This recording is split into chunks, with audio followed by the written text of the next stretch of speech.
Hello everyone, myself Anamika Gautam और आप सभी का स्वागत है कोर फार्मेसी के यूट्यूब चैनल पर। आज हम डिस्कस करने वाले हैं 15 MCQs of pharmacology that are very important for the any competitive exam, specially for RRB, AIIMS और अदर कॉम्पिटिटिव एग्जाम। तो चलिए हम शुरू करते हैं फार्माकोलॉजी के 15 MCQs इस वीडियो लेक्चर में। यही सीरीज़ हमारी कंटिन्यू हो चुकी है। ये क्लास 4th है, जैसे कि आप लोगों को पता ही होगा। तो क्वेश्चन नंबर फर्स्ट से हम स्टार्ट करते हैं। मेरे साथ साथ आंसर गैस करते रहें, आंसर दे दीजिए, जल्दी से कमेंट सेक्शन में कमेंट कर दीजिए। और अगर हमारे चैनल पर नए हैं और अब तक सब्सक्राइब नहीं किया है तो चैनल को लाइक, शेयर, सब्सक्राइब और ऑल्सो कमेंट करना ना भूलें। तो चलिए शुरू करते हैं क्वेश्चन नंबर फर्स्ट से।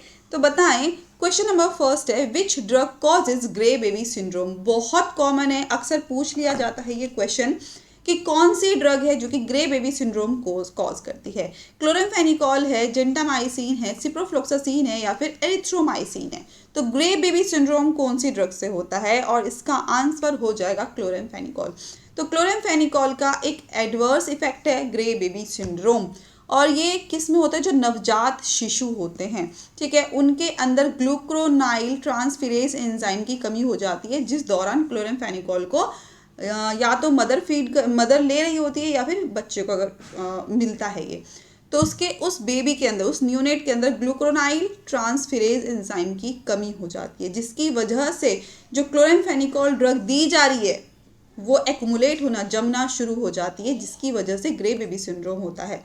जेंटामाइसिन हम क्यों नहीं देते हैं? क्योंकि ये ऑटोटॉक्सिसिटी करता है, नेफ्रोटॉक्सिसिटी करता है, ग्रे बेबी सिंड्रोम नहीं करता है।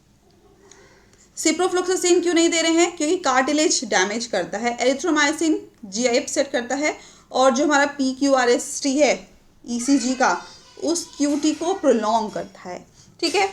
चलिए नेक्स्ट क्वेश्चन है which drug causes drug induced lupus. कौन सी ड्रग है जो कि ड्रग की वजह से ड्रग इंड्यूस्ड लूपस हो रहा है? हाइड्रोलाजीन, लिसिनोप्रिल, एटेनोलॉल या फिर विरापामिल। तो कौन सी ड्रग है जो कि ड्रग इंड्यूस्ड लूपस कॉज करती है? और आंसर हो जाएगा हाइड्रोलाजीन। अब हाइड्रोलाजीन की बात की जाए तो ये क्या है, हमारा डायरेक्ट एक्टिंग वैसोडाइलेटर है। हाँ ठीक है। बात करें अगर लूपस की, तो लूपस क्या है? एक ऑटो इम्यून डिजीज है। ऑटो इम्यून का मतलब होता है, मान लीजिए हम हैं, ठीक है, और बाहर से कोई फॉरेन एलिमेंट आया और हमारी बॉडी पे आके उसने एक घर बनाने की कोशिश की, तो हमारी बॉडी क्या करती है? उसके अगेंस्ट एंटीबॉडीज बनाती है। ओके, ये तो बात हो गई। ये जो बाहर से आई है एंटीजन होता है, और हमारी बॉडी जो इसके अगेंस्ट बनाती है वो एंटीबॉडीज होता है। लेकिन हमारी बॉडी को ऑटोमेटिकली हमारी बॉडी की जो इम्यून है वो इतनी स्ट्रांग हो जाती है कि अपनी ही बॉडी को वो दुश्मन समझ के, एनिमी समझ के, अपनी ही बॉडी के ऑर्गन्स को, सेल को डैमेज करना शुरू कर देती है, जिसकी वजह से इन्फ्लेमेशन हो सकता है स्किन में, जॉइंट्स में, किडनी, लंग, हार्ट, इन सब में क्या होता है? लूपस, इस कंडीशन को हम बोलते हैं लूपस, और इन सब जगह इन्फ्लामेशन होने के चांसेस बढ़ जाते हैं। तो ये कंडीशन होती है हमारे ऑटो इम्यून डिजीज में, that is known as lupus. और हाइड्रोलाजीन क्या करती है? हाइड्रोलाजीन कॉज करती है, सोने पे सुहागा करती है कि हाइड्रोलाजीन क्या कर रही है? लूपस इंड्यूस्ड करती है। कैसे? क्योंकि जो हमारी बॉडी के अंदर एसिटाइलेटर्स हैं उनको स्लो कर देती है। अब जब हमारी बॉडी के अंदर जो एसिटाइलेटर्स हैं वो क्या करते हैं? इस हाइड्रोलाजीन को ब्रेक डाउन करने के लिए यूज़ किया जाता है। अब ब्रेक डाउन तो नहीं कर पा रहा है क्योंकि एसिटाइलेटर्स तो कम हो गए हैं, तो हाइड्रोलाजीन हमारी बॉडी के अंदर एक्युमुलेट होना शुरू हो जाती है, जमना शुरू हो जाती है, जिसकी वजह से ये हमारी एंटी हिस्टोन एंटीबॉडीज़ को टारगेट करती है, ट्रिगर करती है, जिसकी वजह से क्या हो रहा है? जॉइंट में, स्किन में, किडनी में, हार्ट में, लंग में सेरोसाइटिस, ये सब कंडीशन हो रही है, इन्फ्लामेशन हो रहा है। लिसिनोप्रिल क्यों नहीं होगा? क्योंकि वो कफ और एंजियोडिमा कॉज करता है। एटेनोलॉल ब्रेडिकार्डिया कॉज करता है। विरापामिल कॉन्स्टिपेशन कॉज करता है। और बात हो रही थी यहाँ पे हाइड्रोलाजीन की, जो कि लूपस इंड्यूस करता है। नेक्स्ट क्वेश्चन है which antiepileptic drug is safest in pregnancy.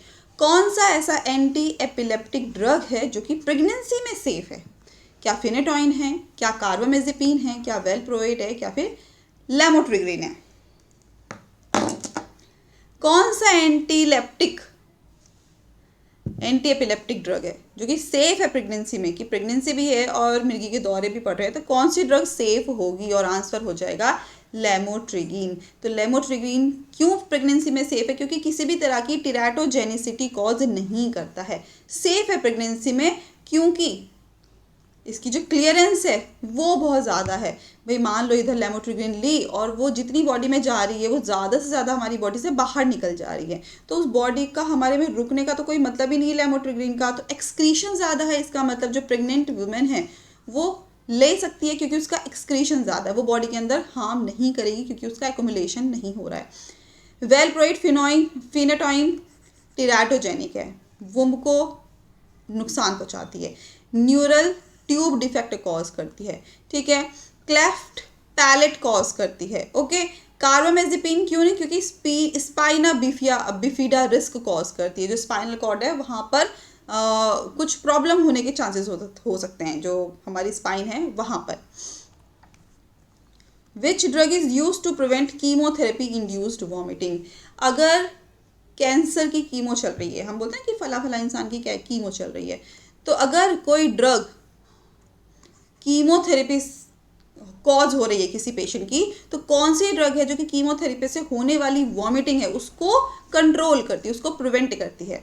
ऑन्डेंसिट्रोन है, मीटोक्लोप्रोमाइड है, डोमपेरिडोन है, या फिर क्लोरप्रोमाजीन है। तो कौन सी ड्रग है जो कि कीमोथेरेपी से वॉमिटिंग इंड्यूस होने को रोकती है, बचाती है, और आंसर हो जाएगा ऑन्डेंसिट्रोन।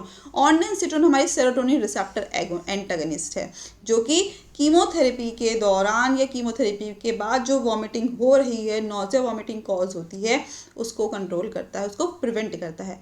मीटोक्लोप्रोमाइड या डोमपेरिडोन क्यों नहीं है, क्योंकि डोपामीन एंटागनिस्ट है, ये अदर टाइप की नॉजिया वॉमिटिंग में यूज़ किया जाता है, कीमोथेरेपी के वॉमिटिंग इंडक्शन में नहीं यूज़ किया जाता है। क्लोरप्रोमाजीन क्यों नहीं है, क्योंकि एंटी एमेटिक है बट लेस इफेक्टिव है, थोड़ी बहुत असरदार है लेकिन बहुत ज़्यादा स्ट्रॉन्गली नहीं। ओके, नेक्स्ट क्वेश्चन है, which of the following is a non selective alpha adrenergic blocker used in management of pheochromocytoma. अब बताना है नीचे दिया गया कौन सा ऐसा ड्रग है, यहाँ पे 2-3 कंडीशन मिक्स कर दी हैं।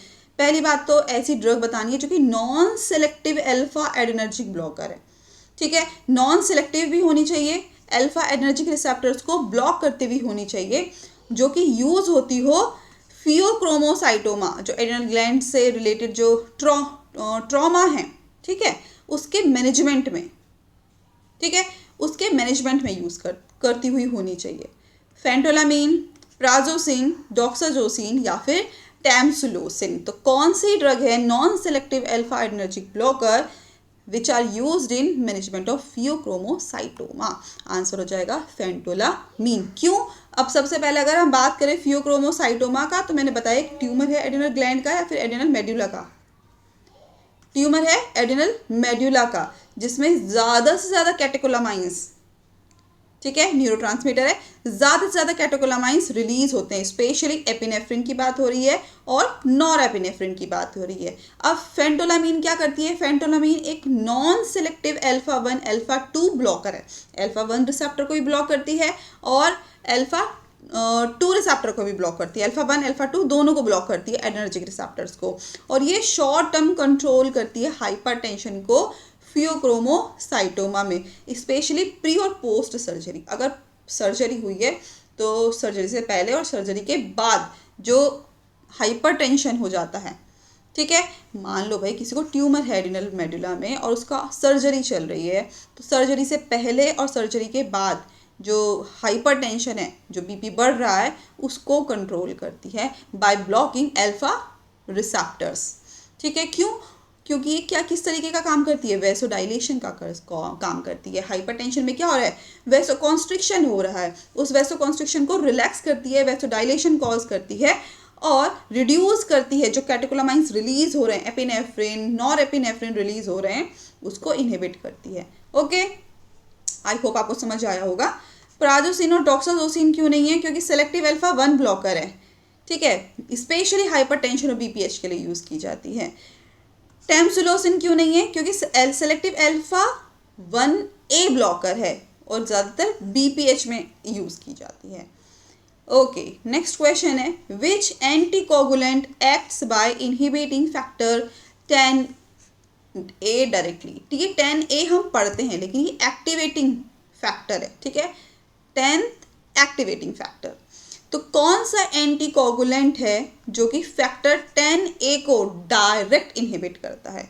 जब हम कोगुलेशन देखते हैं, कोई प्रोसेस है ना, जिसमें थक्का बनता है, तो उसमें 10A 12A है ना, जो एक्टिवेटिंग फैक्टर्स हैं ये यूजफुल हैं, ये हेल्प करते हैं क्लॉट बनने में।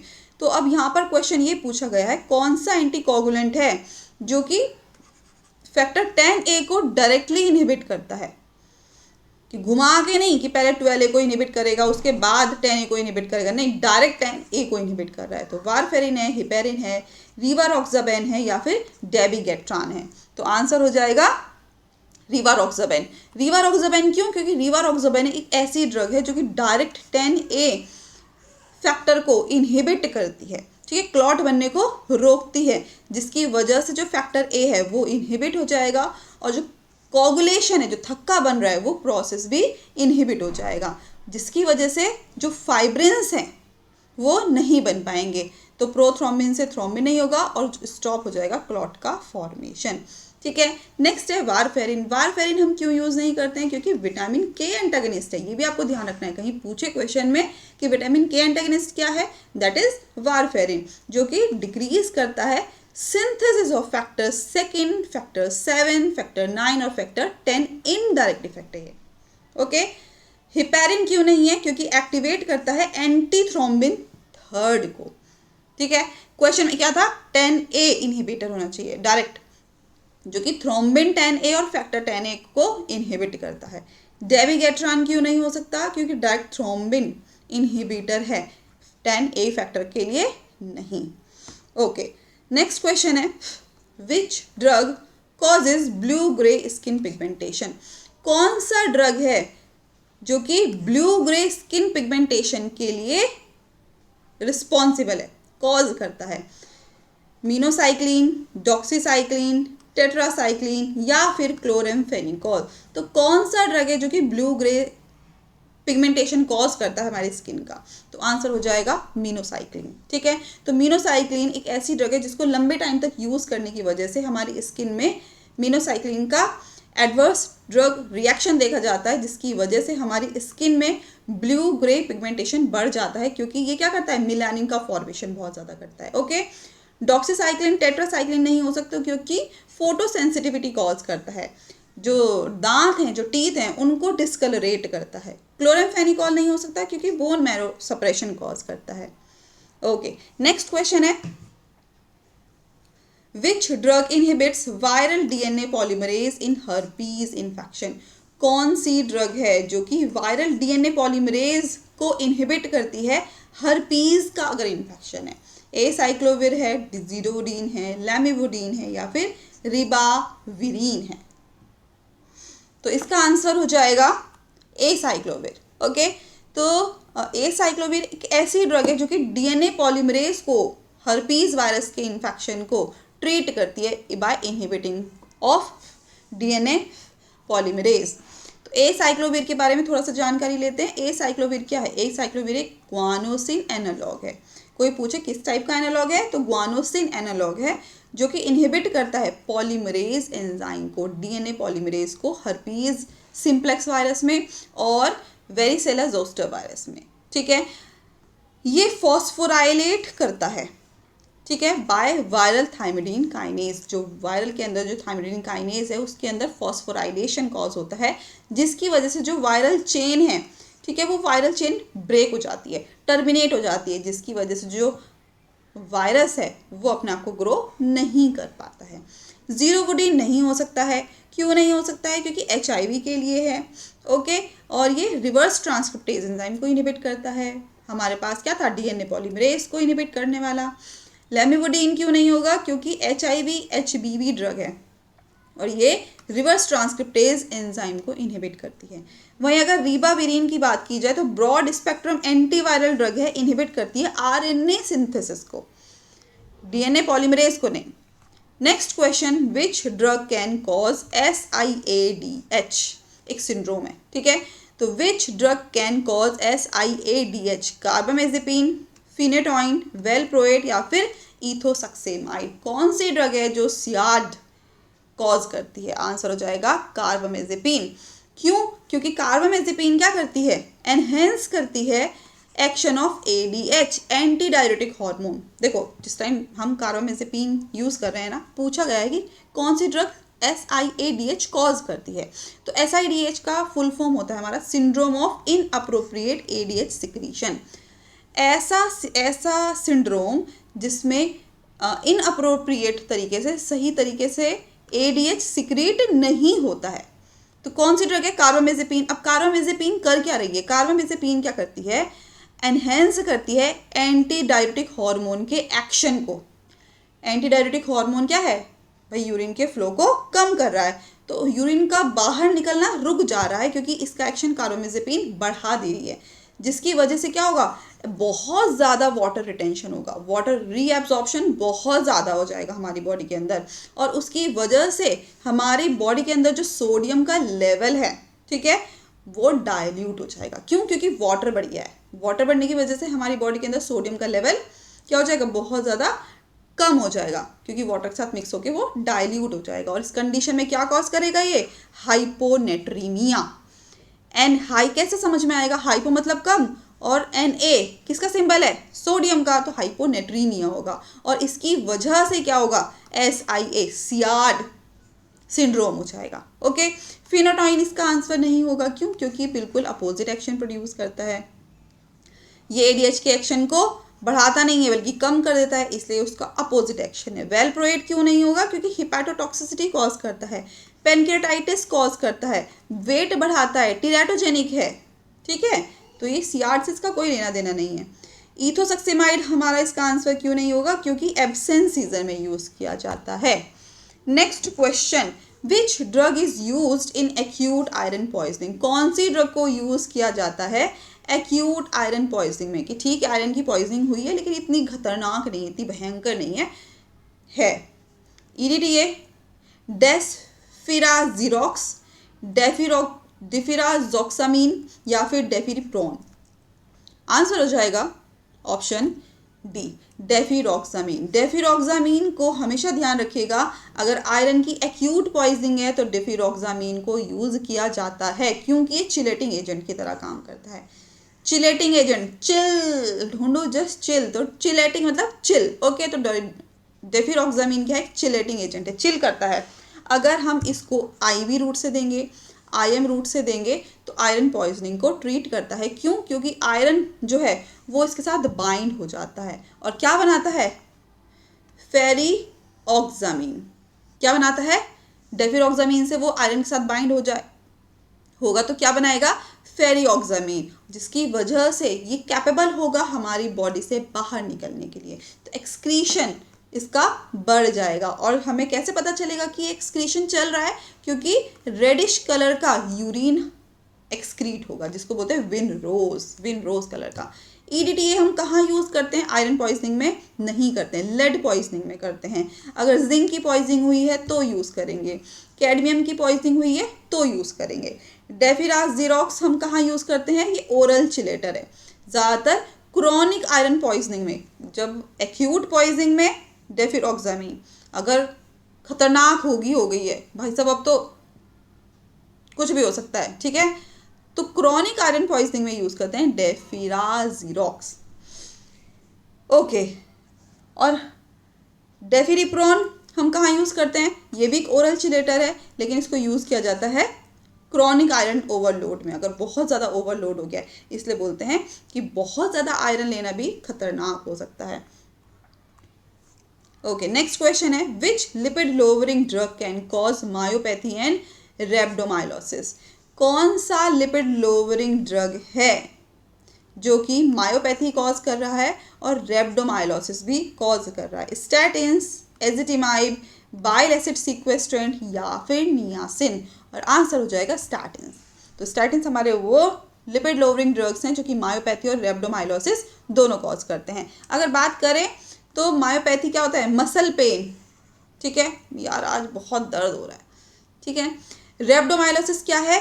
ये बहुत रेयर है लेकिन ये बहुत खतरनाक भी है। इसमें जो मसल्स हैं वो ब्रेक डाउन होना शुरू हो जाती हैं, वो विखंडन होना शुरू हो जाता है, जिसकी वजह से क्रिएटिन जो क्रिएटिन फॉस्फोकाइनेज है वो बढ़ जाता है। और हमारी बॉडी में अगर क्रिएटिन फॉस्फोकाइनेज बढ़ जाएगा तो किडनी के फेल होने के चांसेस भी अत्यधिक हो जाएंगे। ठीक है, तो यहाँ पर क्वेश्चन था कि कौन सी ड्रग है जो कि मायोपैथी और रैप्डोमाइलोसिस कॉज करती है? स्टैटिन्स।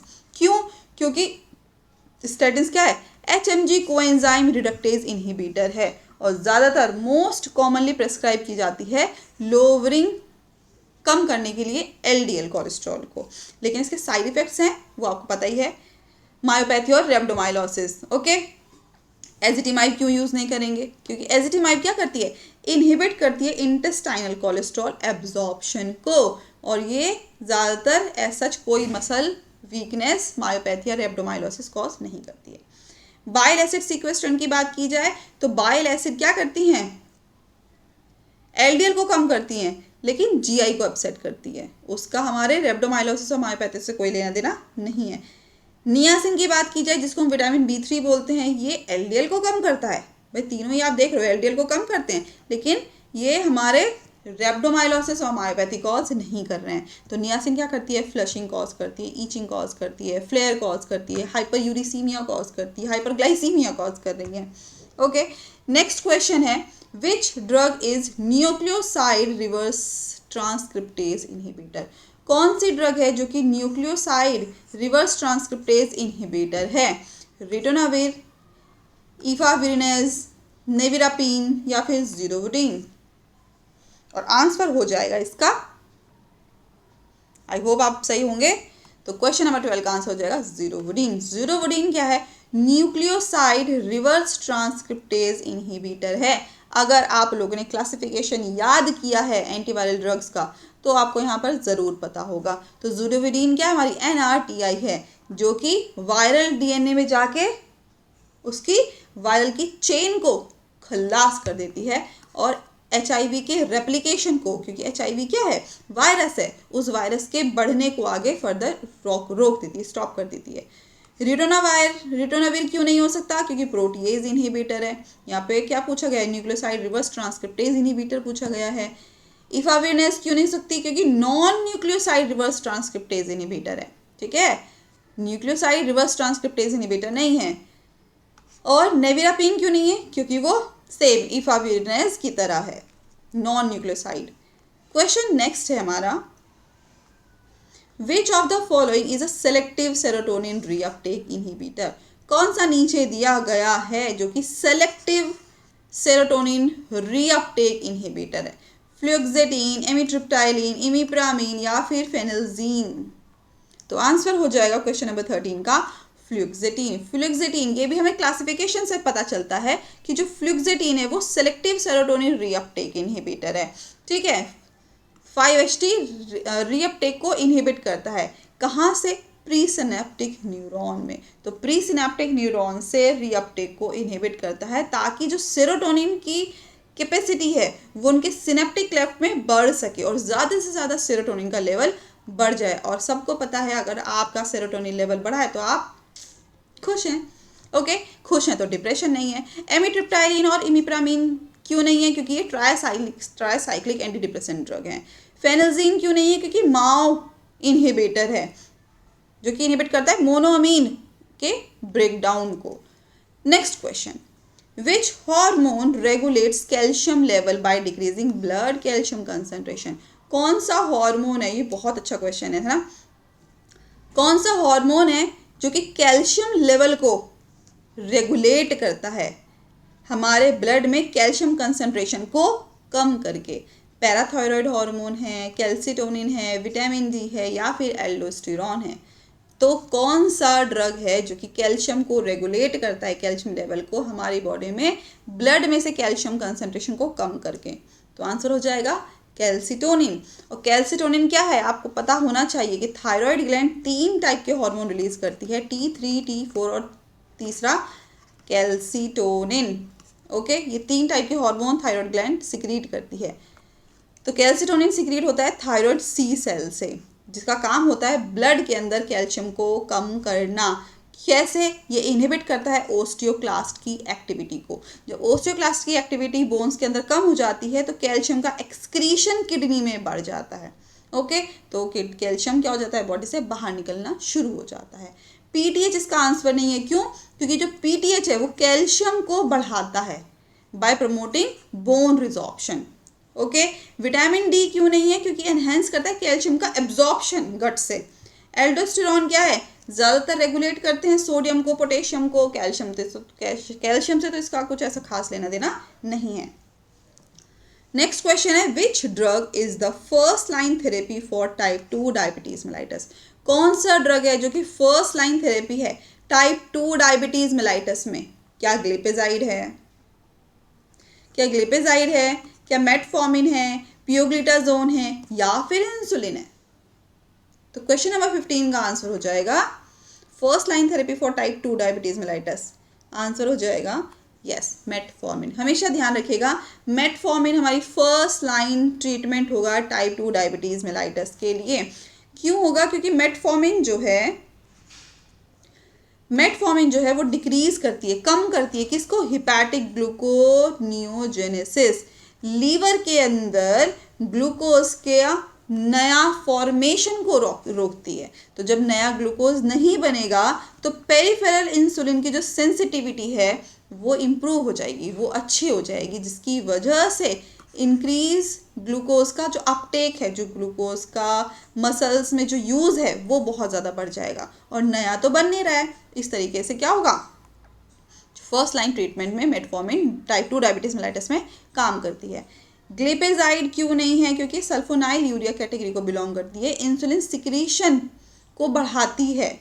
ठीक है, इसकी वजह से हाइपोग्लाइसीमिया हो सकता है, और ये सेकेंड लाइन ट्रीटमेंट है। ओके, पायोग्लिटाजोन क्यों नहीं हो सकता? क्योंकि ये इंसुलिन की सेंसिटिविटी को इंक्रीज करती है। ओके, इंसुलिन खुद इसलिए नहीं हो सकता क्योंकि ये रिजर्व्ड है टाइप 1 डायबिटीज़ के लिए। अगर किसी को टाइप 1 डायबिटीज़ है तो ये फिक्स है कि आपको इंसुलिन लेनी ही है लेनी। मेटफॉर्मिन इसलिए है क्योंकि टाइप 2 डायबिटीज़ के लिए यूज़ किया जाता है। तो यहाँ पर हमारे जो 15 क्वेश्चन है वो कंप्लीट होते हैं। तो आज का सेशन यहाँ पर फिनिश होता है। अगर आप लोगों ने अब तक हमारे चैनल को, कोर फार्मेसी को लाइक, शेयर और सब्सक्राइब नहीं किया है तो कर लीजिए, क्योंकि ये क्वेश्चंस जो हम आपको करा रहे हैं these are very very important for any competitive exam. हमारा जो पेज है वो टेलीग्राम पर, फेसबुक पर और इंस्टाग्राम पर भी है, अवेलेबल है। आप जाकर उन ग्रुप्स को ज्वाइन करें, आपको वहाँ भी अदर इन्फॉर्मेशन मिलती है। थैंक यू सो मच तब तक के लिए, जब तक हम नेक्स्ट क्वेश्चंस के लिए आपके सामने प्रेजेंट नहीं होते हैं। Take care, bye bye.